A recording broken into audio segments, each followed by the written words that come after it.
Hi, this is John Ty, author of Crush It with Kindle, and welcome to this short video. What does Kindle publishing mean to you and what you must do to succeed? So what I want to cover in this video is to answer two questions, two really fundamental questions that you must answer if you're going to develop your Kindle publishing business. Now, before you even get into thinking about what you're going to write about, how to get your book written, how to format, how to publish, and how to promote, you've got to answer these two questions. Now, the first question is all about what kind of Kindle publishing business do you want? And that might sound like a strange question, but you may be really surprised by just how many different options there are. So we're going to go through those on the very next slide. And then the second question is all about what you've got to do to succeed. Okay, whichever Kindle publishing business model you choose, or whichever combination you choose, there is one thing that they all have in common, one common denominator, one thing you must do if you're going to succeed. And that's what we're going to cover second. So let's go straight into Kindle publishing and what does it mean, or what can it mean for you. So the first thing, it might be as simple as getting your book out. For some people, they feel like they've got a book inside them. Maybe it's an idea for a novel or a children's book or a biography, or it's about their business, but they've got an idea for a book, and Kindle now offers them an opportunity, a way of getting that out. So that's why they're getting into Kindle publishing. It might be more fundamental than that, and that they want to be a full-time writer. I first tried this way back in 1998. I'd long had ideas about being a full-time writer, and in 1998 I quit my job to become a full-time writer. I'd saved up some money, not a lot because I wasn't getting paid a lot, but I saved up some money, quit my job, started writing and researching full-time, and it went well for the first 3 months, and then it kind of became obvious that the money was going to run out fairly quickly. And of course I was trying to get an agent, but this was back in the day, way before Kindle publishing and KDP were even thought about, and it was very difficult to get an agent, and without an agent you couldn't get a publisher, and of course without a publisher, no book. I wasn't able to get an agent, so I ended up having to go back to work and put the whole thing on the shelf, as it were. Of course, now we have the luxury of being able to basically get published in less than 24 hours once you've got a manuscript ready to go. So it might be that you want to become a full-time writer like I did. Another reason would be to position yourself or your business. A book is an incredibly powerful positioning tool. If you're positioning yourself, it might be that you're positioning yourself as a coach or a consultant or a speaker, or it may be that you're positioning your business and you've got a book there to differentiate your business from your competitors, to educate your prospects and your prospective clients on what it is they should be looking for in your kind of business and so on, and to really elevate yourself above the competition. Here is another thing you might want to do. This sort of goes beyond writing your own stuff to actually becoming effectively a publisher, and there's a number of ways you can do this. So the first would be to commission ghostwriters to actually write books for you. This happens in the traditional publishing industry all the time. I'm sure you've heard about people getting their biographies ghostwritten, but it happens in other areas as well. Fiction authors get stuff ghostwritten, for example, if there's massive demand for a particular writer, so much so that they can't write fast enough to keep up with that. You might get books on health or nutrition getting ghostwritten, and then having a celebrity comes in to front that, to promote that. So this happens in the traditional publishing industry. It's something that we can do as Kindle publishers as well, and through Amazon and Create Space. Another way you can become a publisher is by going out and, in the how-to space, interviewing experts. And there's, again, two ways of doing this. One is that you might go out and interview multiple experts, where you've got an overarching topic area, but you maybe interview 5 or 10 or 12 experts, each one having a different perspective, covering a different area of the topic, but together you get those interviews transcribed and edited and turned into a book that's very comprehensive. It covers a lot of that whole topic. Another way to do it would be just to write a book with an individual expert, where you and the expert work together to come up with a series of questions, and then you interview the expert, get the transcripts of those questions, again, get them edited and turn that into a book so that expert is covering the whole topic from start to finish. Another option is to promote existing authors. So there are lots of authors out there who've got good books, but they don't know, they're writers, they don't know anything about marketing, so they're not able to get the book out to the kind of audience they want. And of course you can find them really easily on Amazon, so you go in and look and find books that have got potential but which aren't making sales, or they've dropped out of the charts because the author doesn't know how to promote them. And you can promote those books in exchange for a percentage of the royalties. A typical split might be 70-30, so the author gets 70% of the royalties and you get the remaining 30%.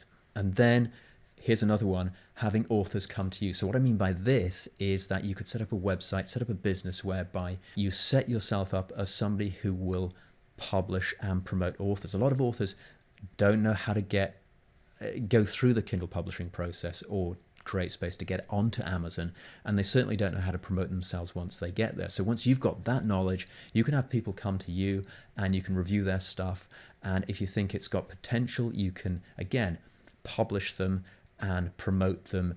And the way I would do this, if you want to go down this road, is you would take an upfront fee for the work, getting everything set up, and you would take an ongoing royalty.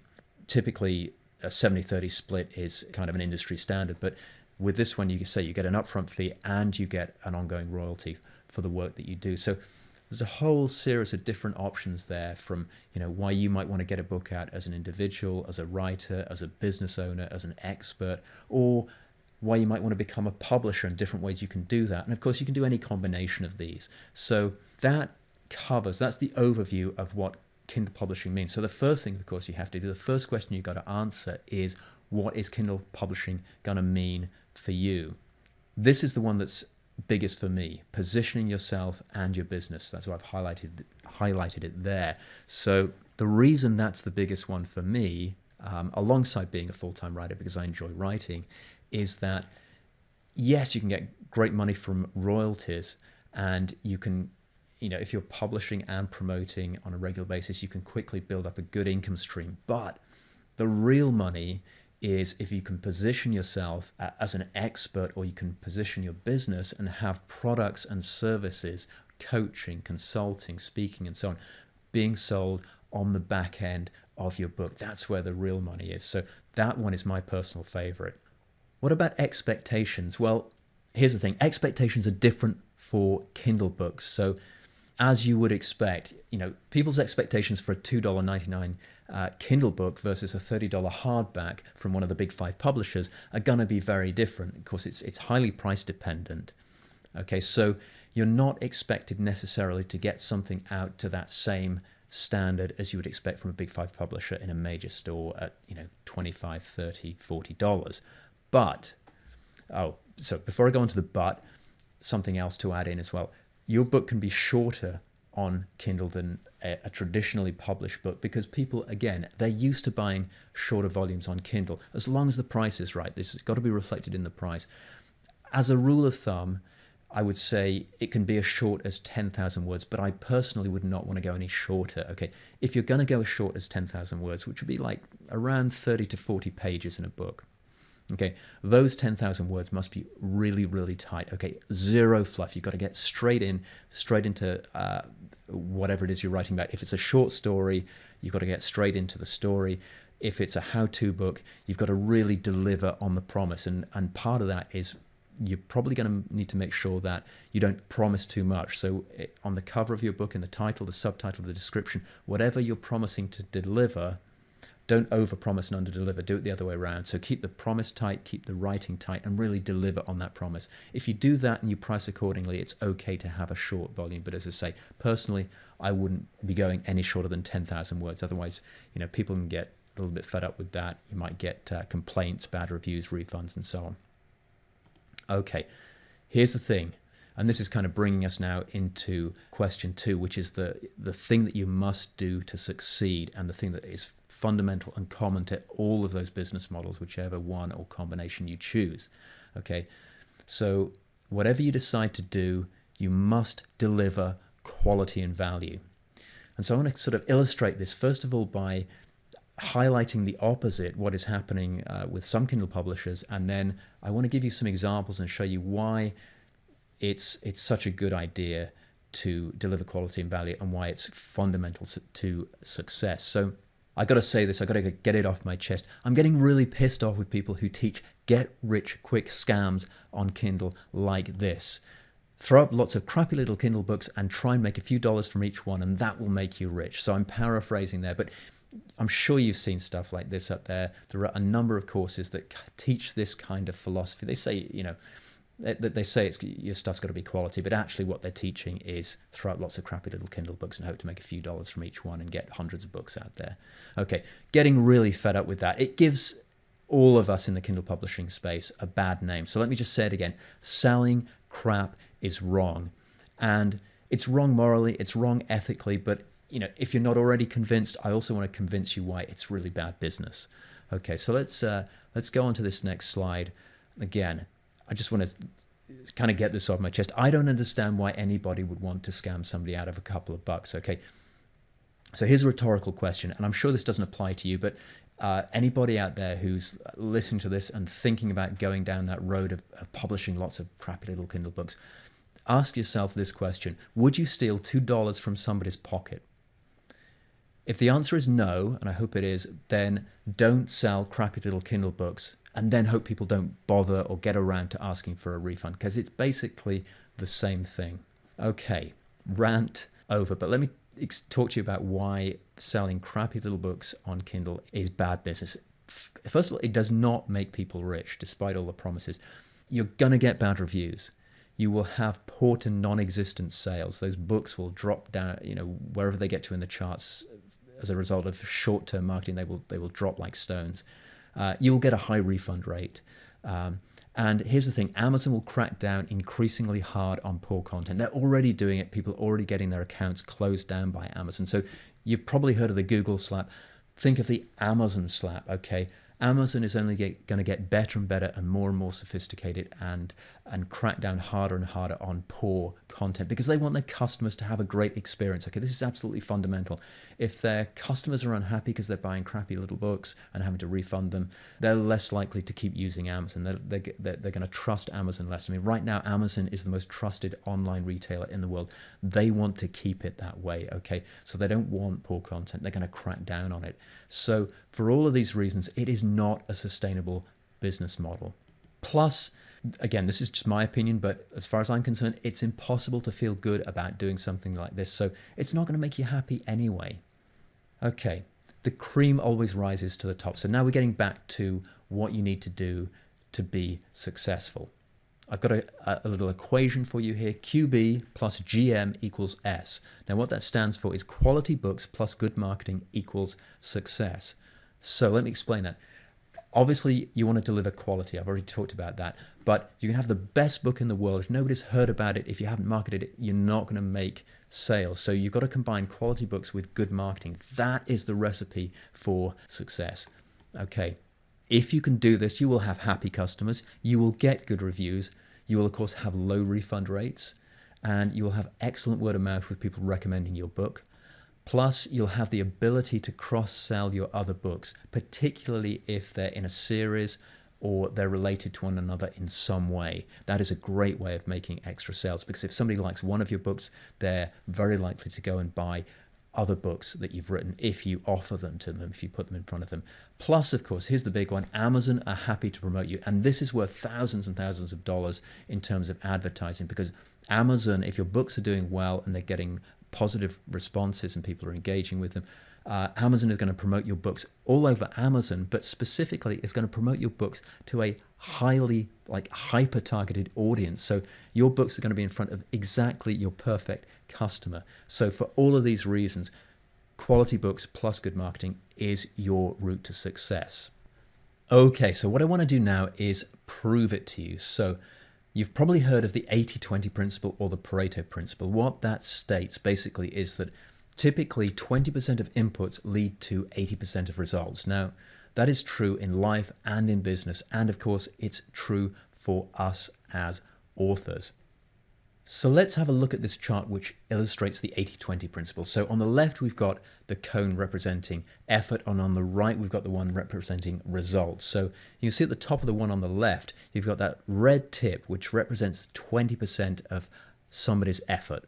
And on the right, that corresponds to the big red area, which is 80% of results. Okay, so hugely disproportionate results from just 20% of the effort. Now, the corollary of that is if you're getting 80% of your results from 20% of your effort, then it must also be true that 80% of your effort is only generating 20% of results. So what we need to do is figure out what's the 20% that's getting all the results, do more of that, and what's the 80% of effort that's only generating 20% of results, and start doing less of that. So let's take that across into authors and income. So this is the 80-20 principle in theory. So on the left there, we've got that small red slice representing 20% of authors. So that represents the top 20% of authors.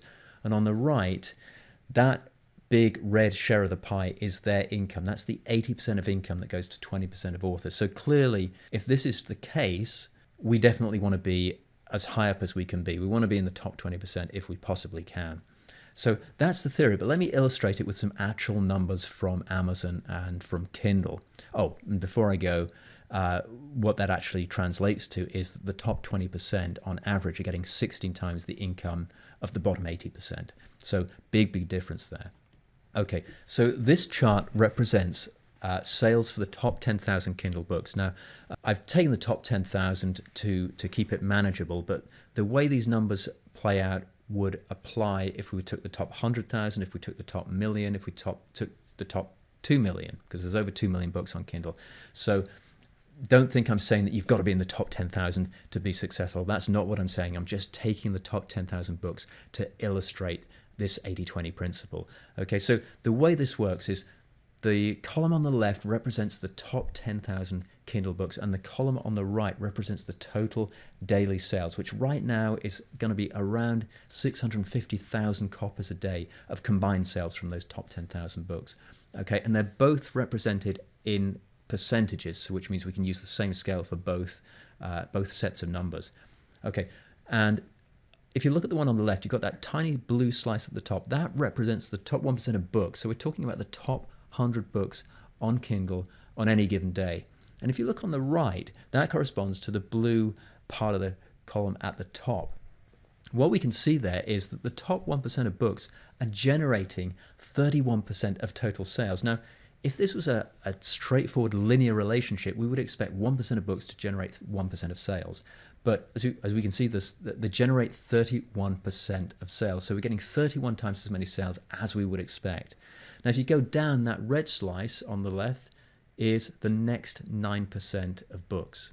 And that corresponds, of course, to the red slice on the right. And what we see is that the next 9% are generating 28% of sales. So 3 times as many as we would expect. But you can also see there's a sharp drop-off. We've gone from 31 times as many to 3 times as many. So as soon as you start moving away from the top, you get a big drop-off in the results, which ties in with the whole 80-20 principle thing. And then the green on the left, that represents the remaining 90% of books in the top 10,000. And if we look on the right, what we see is that those 90% together only generate 41% of sales. So huge disparity there. And what we can see, in fact, if we add the first two together, we can see that the top 10% of books are generating 59% of all the sales out of the top 10,000. Because we're talking about 80-20, what I want to do on this next slide is just add in the next 10%. So with that yellow slice there, we've now got effectively the top 20%, the blue, the red and the yellow together. And what we can see there is that that top 20% is generating 76% of sales. So it's not quite 80-20, but it's pretty close. It's kind of what we would expect. And again, also you see that the yellow books, the yellow slice there, 10% of books generating 15% of sales. So still more than if it were a linear relationship. But again, we see that drop off even more. Okay, what I want to do now is show you the same books, but I want to illustrate it in a different way. So what I've done here is I've gone back to that original slide, and in the next slide what I'm going to do is, rather than looking at all 10,000 books, I'm just going to take an average book from the top 1%, an average book from the next 9%, and an average book from the bottom 90%, and look at how many sales each of those books would typically generate. And so we can do a comparison of the actual number of sales of an average book from each of those 3 slices. So let's look at this now on a relative basis. So books that are in the top 1% on Kindle are going to be selling an average of around 2,000 copies per day. Books that are in the next 9%, the red slice, are going to be averaging about 200 copies a day. And then books that are in the bottom 90% are going to be selling only about 30 copies per day on average. Or if you want to look at it a different way, same numbers but in a different way, books that are in the top 1% are making 67 sales for every one sale made by a book in the bottom 90%. So if we put that onto a chart and represent it graphically, we get this. Okay, so on the left hand side, it's the same as before. We've got the top 1%, the next 9%, and the bottom 90%. But on the right hand side, we've got a graphical comparison of those 67 sales from the top 1% of books relative to the one sale from a book in the bottom 90%. And so this, I think, is even more dramatic, even more profound. And you can see how the closer you are to the top, the more successful you will be. And as you move away from the top, that success drops off dramatically. And of course, this is the top 10,000, but you'd see a very, very similar relationship if you looked at the top 100,000 or if you looked at the top million. So what we want to be doing is writing books that are not necessarily in the top 10,000, but as high as we can make them. And we will have exponential success as a result. And the only way that can happen is if you write quality books and you do good marketing to back up those books so that people can find them and the word of mouth can kick in and the recommendations kick in, and Amazon will start to promote your book all over the world's biggest bookstore. Okay, so I wanted to show you all of that because I think that's really, really profound. When you actually see it like that you get 67 sales to every one sale if you're in the top 1% compared to the bottom 90%. I think that really, really brings it home. So let me give you some takeaways from this presentation. So first of all, always deliver quality and value. That is absolutely fundamental. Nothing else is going to work if you don't do that. Second, quality books plus good marketing equals success. And again, I'll just run through happy customers, good reviews, low refund rates, excellent word of mouth, the ability to cross-sell your other books, which is absolutely profound. It's one of the best ways to sell more books. And then, of course, Amazon being happy to promote you, which is worth thousands of dollars. 3, 5 quality books are better than 50 crappy books, okay? Especially if you can make sure those 5 books are related to each other in some way, like they're part of a series if it's fiction, or they are in the same kind of space, the same niche if it's how-to, because you can do a really good job then of cross-promoting them, and people that buy one book are likely to buy your other books as well. Write 50 crappy books, whether you write them yourself or whether you outsource them, it kind of makes no difference. They're going to drop like stones. They're not going to stay in the charts. Doesn't matter what marketing you do short term. It's not sustainable because the quality isn't there. So you're just running to standstill. Really, really bad business. 4, the top 20% of Kindle authors earn 76% of the royalties. Okay. And then 5, the top 1% of Kindle books outsell the bottom 90% by 67 to 1 on average. And then finally, build a portfolio of quality books and cross-promote them. So I know I've said this before, but this is how you build success on Amazon. Yeah, occasionally somebody will hit a home run with the first book and have just a giant bestseller. But for most of us, realistically, this is how we're going to do it, by building a portfolio of quality books and cross-promoting them. So I hope that was useful for you. And remember these figures, 67 to 1. 20% of authors make 76% of royalties. And then go out, build a portfolio of quality books, market them well, and then cross-promote them. And you'll be able to build a great Kindle publishing business. So this is John Ty, author of Crush It with Kindle, and I will talk to you soon.